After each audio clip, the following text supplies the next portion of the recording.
ज्या प्रमाणे आयज पुरो गोंयाक ज्यो कमिटी जाता देवस्थानाची न्यू फॉर्म जाता आयज केपें देवस्थान दत्तात्रेयाचे तेजी बी कमिटी तुमी प्रेजिडेंट म्हणून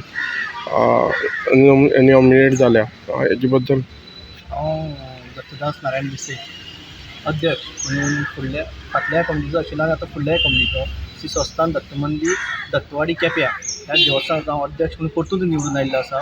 तशें आज आमचे देवस्थान अनअपोज तुमी आमी अपोज निवडून आयिल्ले आसा. तशेंच आमची पॅनल जें आसा जें कंटिन्यू म्हणल्यार म्हजे अध्यक्षे खाली आतां तिसरी फावटी निवडून आयिल्लें आसा आनी तें बी अनअपोज. हे कमिटी आतां ही कितल्यावी कमिटी आसा तुमगेली कितलीं वर्सां जालीं आसा ती 14वी कमिटी आसा. तशेंच आमच्या देवस्थानाक 53 वर्सां पूर्ण जाल्लीं आसा.